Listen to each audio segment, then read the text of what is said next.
In the realm of the internet, where anonymity thrives, countless tales of the paranormal emerge from the shadows.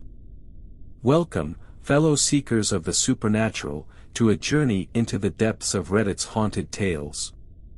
Today, we bring you not one, not two, but three spine-chilling accounts of encounters with the otherworldly.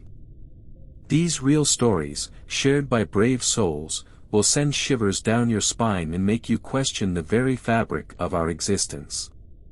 From eerie apparitions to unexplained phenomena, get ready to witness firsthand the terrifying encounters that have left these Redditors in disbelief. Get ready, dear viewers, to be enthralled by 3 real Reddit ghost stories. Buckle up, for what you are about to witness will leave an indelible mark on your soul. Are you prepared to confront the unexplained? The spirits are waiting, and their stories are about to unfold. Stay tuned, if you dare. Number 1, our bizarre experiences with the forest behind our house eventually forced us to move out. I was 8 years old when we first moved into the house on the edge of the forest. My parents had their doubts about buying a house with a backyard bordered by forest.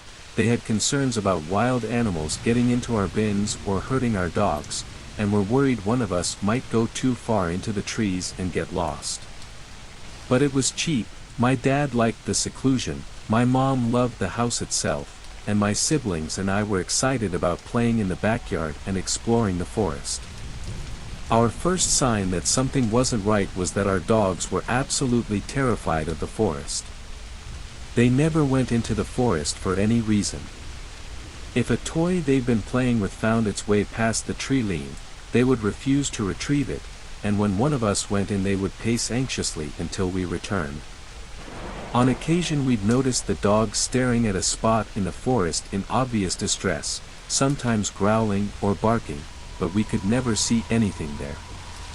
My brother once carried one of the dogs into the trees to show her there was nothing scary about it, but she wriggled out of his grip and sprinted into the house in a panic.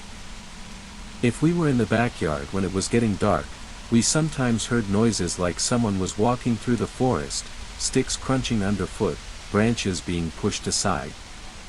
If we called out there was no response, but if we shined a flashlight around we would occasionally catch a glimpse for just a split second of something that we could swear looked like a person walking around in the dark. My parents quickly banned us from entering the forest at all after dark, and even during the day we weren't allowed to go out of sight of the house. My sister's bedroom window looked out at the backyard and the forest beyond, and she remembers looking out her window one night and seeing a shadowy figure standing right at the edge of the backyard. She says there was something wrong with it. Like it wasn't quite standing on the ground, and it was a little too tall to be a person, and it was sort of distorted. And she was convinced it was staring at her. She called for our dad, saying there was a man in the yard staring through her window, and when he ran outside to chase off whoever it was, she continued to watch the figure. It didn't move away, but when the light from our dad's flashlight passed over it, it suddenly just wasn't there anymore. We regularly heard knocking at the back door at night, with no one there. Our parents thought it was teenagers playing pranks, and stopped bothering even opening the door, until one rainy night when the knocking was persistent and agitated. My mom pointed out there might be someone needing shelter from the heavy rain outside, but when she opened the door, not only was there no one there, but there were no wet footprints on the porch. The knocking continued the whole time we lived there. It would happen several times in the span of a few weeks, then stop for months, then start up again. My parents eventually installed a security camera, and there was never anyone at the door. The camera wasn't all useless though. About 3 years into living there, my brother started having night terrors and sleepwalking. When he went sleepwalking, he would always go out the back door and start walking towards the forest. My mom, being a light sleeper, would hear the door open, and would run out to get him before he made it into the forest. After the 3rd or 4th time it happened, my brother asked to see the camera footage, because he wanted to see how he looked when sleepwalking, I guess thinking it'd look funny. The footage showed him walking out onto the porch, then pausing as if listening to something, and shaking his head, then reluctantly walking forward as if being pulled or forcefully guided by something. One evening my dad was in the backyard, and he heard my sister calling him from the forest, seemingly in distress. Thinking she'd gone exploring in the forest and fallen over and hurt herself, he ran in and started calling to her, but quickly realized it was too dark to see her, and he couldn't pinpoint where her voice was coming from. He told her to wait where she was while he grabbed a flashlight. When he ran back into the house for the flashlight, he saw my sister inside, safe and completely unconcerned. At the time my dad hadn't told us about hearing my sister's voice in the forest, so when I heard my mom's voice coming from the forest months later while I was outside with the dogs one evening, I didn't question it despite the fact I'd seen my mom inside recently and hadn't noticed her walk past me. My mom was calling to me, saying she'd gotten her sweater caught in some branches and needed me to come in and help her. As I walked in, the dog started barking, alerting my dad, who saw me through the window wandering into the forest. He came outside and called to me, and I said I was just helping Mom. He yelled back that Mom was inside and I needed to run back to the house as fast as I could, which I did. After this, my parents had a fence built around the backyard, and started looking for a new place. In the time between the fence being built and us moving out, it got way worse. We'd hear knocking at the door more regularly, as well as tapping on the windows, as if someone was walking the perimeter of the house and trying every window. We would often hear scratching and scraping sounds on the fence, and voices beyond it. My brother's night terrors got more frequent, and one night my mom didn't hear the door open when he went sleepwalking, and he woke up standing at the fence, staring into the forest, with the dogs barking at him. The last morning we spent there, less than 4 years after we moved in, we woke up to find the back door fully open, and the security camera footage showed it slowly swing open on its own. Since moving out, my brother's sleepwalking has stopped, though he still gets night terrors and he suffers from pretty severe anxiety.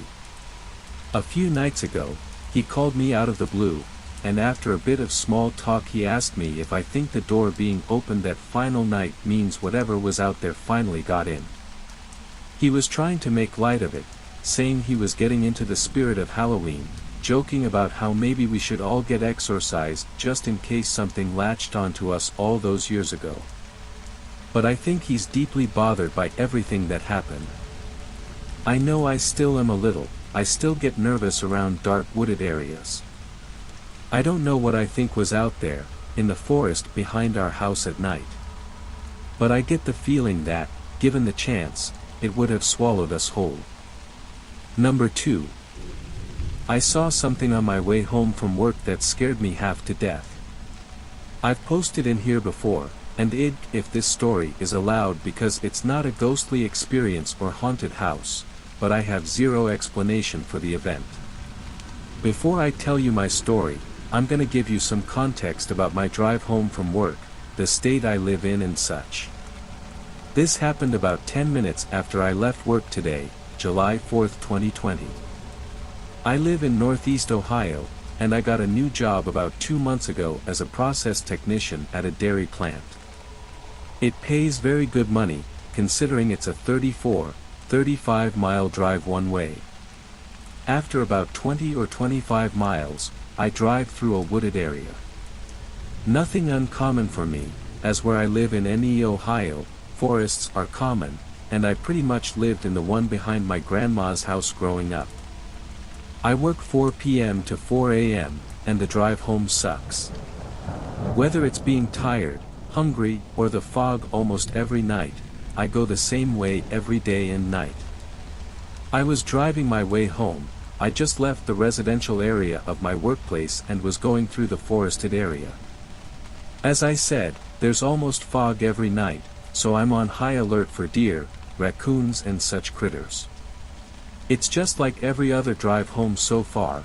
I have a podcast on, focusing on the road, thinking of getting either a sausage McMuffin or McGriddle from McDonald's, and sometimes looking off to the side of the road for any eyes reflecting off my headlights. All of a sudden, I see some reflecting eyes. Out of the woods comes a coyote. In my hometown, coyotes aren't too rare. I've seen them by my high school, but had never seen one outside of my hometown, so it surprised me.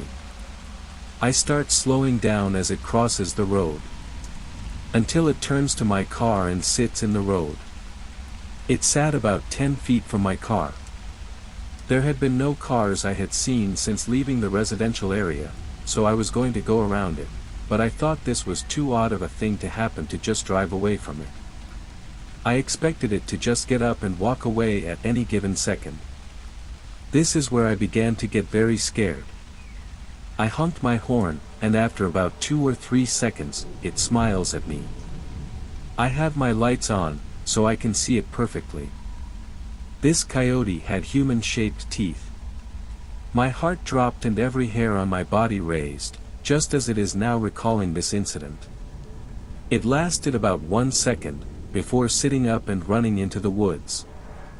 I sat there in fear for about 5 seconds, before shoving my foot on the pedal and driving at getaway speed. I didn't stop and get food cause I had, and still have, no appetite.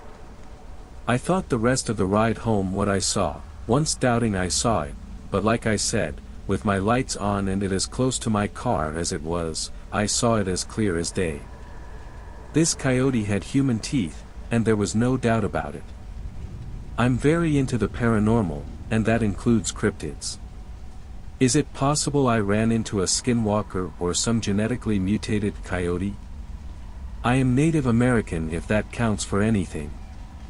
It's so weird typing this out, but I'd like someone who knew more about these things to help out if they can. I know one thing though, and that's I'm finding a new way to work. Number 3. My experiences with the Bell Witch haunting. I lived in Adams, Tennessee growing up from about ages 14 to 18, 2004 to 2008. A couple of weeks after my family and I moved there something unexpected happened. I was mowing on my dad's tractor, with a big 8 feet wide back-end mower. I was going down a hill when my horizon line violently was thrown around as the tractor tires hit something. I disengaged the mower, pulled the tractor around at the base of the hill I had just gone down. My blood went cold as I look up through the swathe I had just cut. Like a buzzer going down the middle of someone's head making a lane in the grass. In that lane were 4 Native American burial graves. My parents started reaching out to anyone who might be able to help us identify the graves, anthropologists, historians, accredited people, etc. Those people unanimously agreed that these 4 graves were from the Trail of Tears. They corroborated this from what I remember because of how the graves were laid, very very shallow, with a giant slab of stone where a gravestone would be, the fact that they were interned on a hillside to keep the water from sinking in and raising the bodies since they had to bury them so quickly, and many other reasons. I consider myself a very logically driven and rationally minded person. Basically I let my empirical senses try to explain something before I'll open myself to other possibilities. Yet, there were things that happened to me and my whole family that we weren't able to rationalize with the scientific mindset or anything logical. Event 1, the activity in our house started shortly after the mowing incident. We heard heavy knocking and pounding on the brick outer wall of the house, encircling the house. No matter where you were in the house you could hear the knocking. Some nights I would hear running footsteps accompanying the pounding. This activity happened nearly every night. As the nights passed I started feeling a heavy presence in my room, a suffocating one, like a heavy weight sitting on my solar plexus constantly. Whatever was happening decided to latch on to me. Event 2, things continued to escalate. One night I was letting my golden retriever out to go pee. We had a ranch-style house overlooking the Red River. The door we were exiting was on the back side of the house facing the river. As I open the door I start hearing faint whispering, something akin to leaves being blown/scratching across the ground.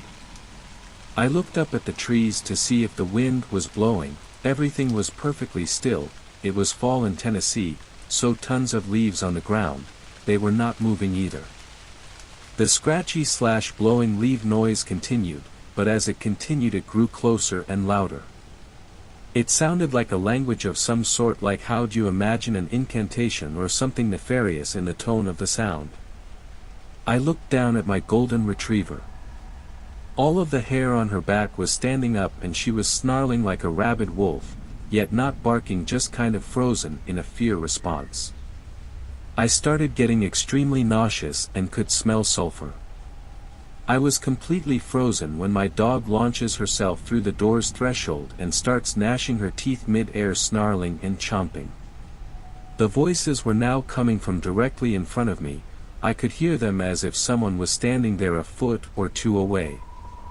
I grabbed my dog mid-air and pulled her quickly inside, slammed the door and threw the deadbolt into place. The door and frame shook violently as a vicious pounding started hammering on the threshold. I ran with my dog to the center of the house, flipping on every light along the way. We sat there alone all night until the sun came up. Ginger, my golden retriever, laid across my lap the entire night, pressing into me while she whimpered for hours.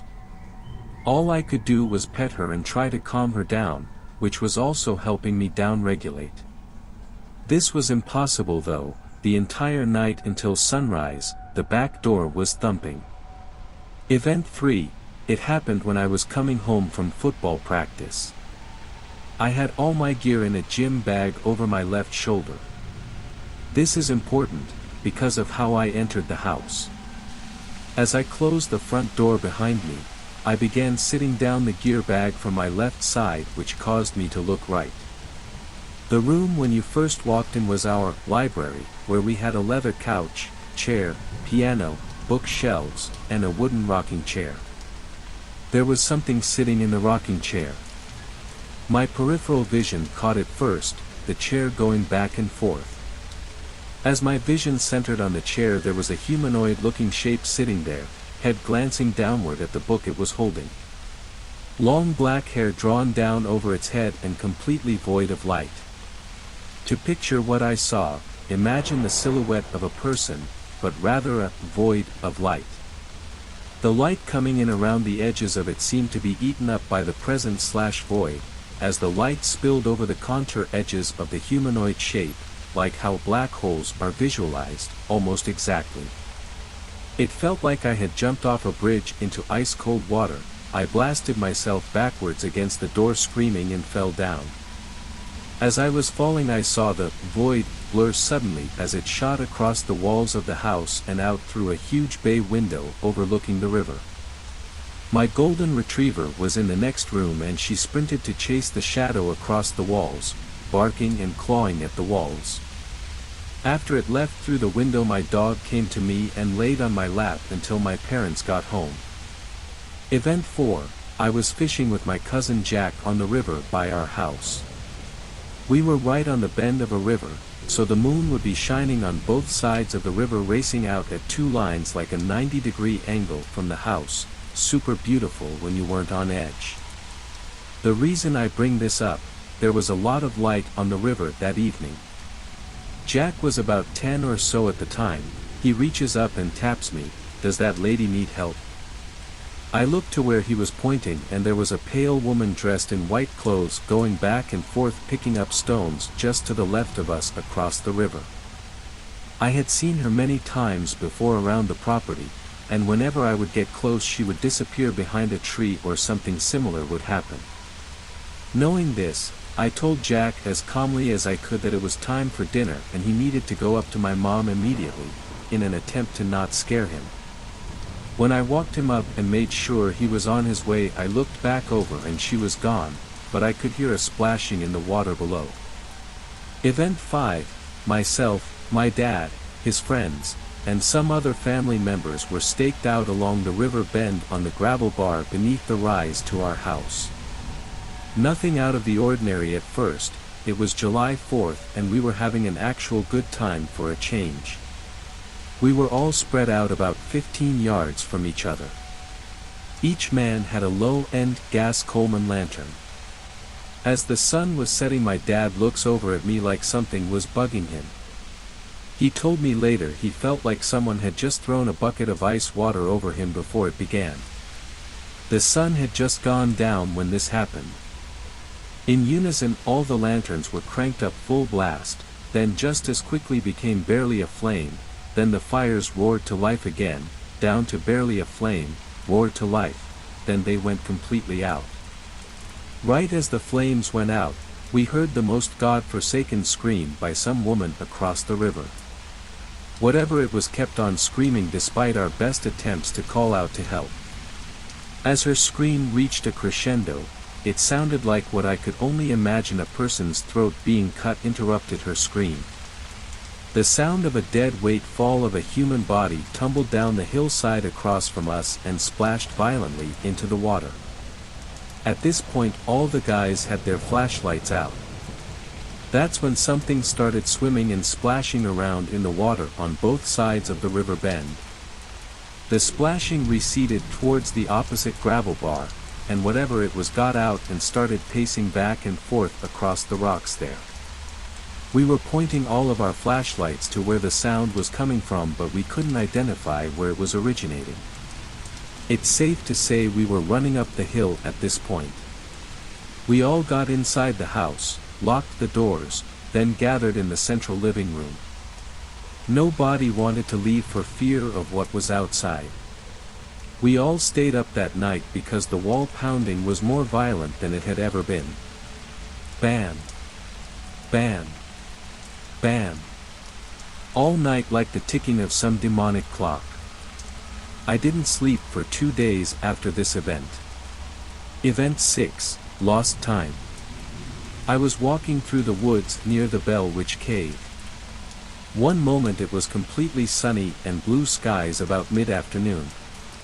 The next moment it was overcast and looked like maybe 4 p.m. Event 7, Night Terrors.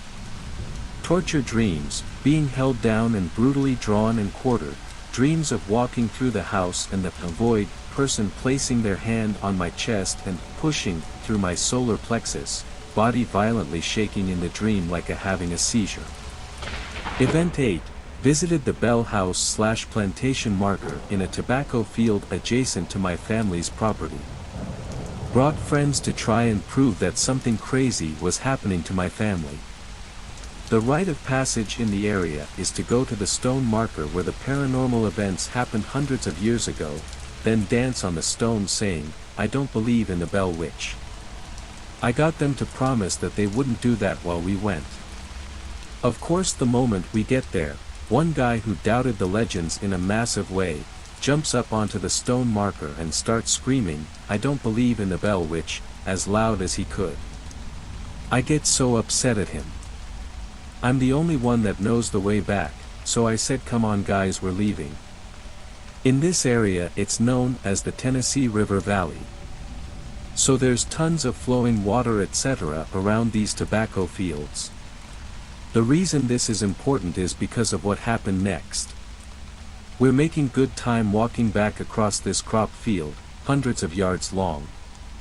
A mist starts rolling in from the river bends and begins to saturate the field. The temperature drops easily 25 degrees or so and we start seeing our breath. I begin to smell sulfur in the breeze. As the mist became a fog it began. I started hearing this wheezy and deeply cavernous sounding breath around us, like being inside a cave that was breathing. Out of nowhere we started hearing these giant blasting sounds and I realized something was walking on the chopped tobacco stalks. Side note, when they harvest tobacco they use a machete and cut down at a 45-degree angle, leaving about 3.5 feet of brittle stalk poking out of the ground. When you step on said stalks, they disintegrate in a very loud way as they burst apart. This starts happening all around us like an army of native spirits running around as if we were in a bandwagon battle. The blasts were coming from every single direction in the fog. That's when I hear it, that deep cavernous noise turns into this giant sniffing sound, like some Lovecraftian beast smelling its prey just out of eyesight. At this point I yell run in pure panic mode. We take off across the field trying not to trip and be skewered on the stalks. They dry out and get really sharp where they harvest them. Also, Robertson County is the world's largest producer of tobacco per square mile, so these fields are everywhere. Fun fact. As we are exiting the field and our feet hit the gravel road, the lower center part of my back suddenly explodes in agony.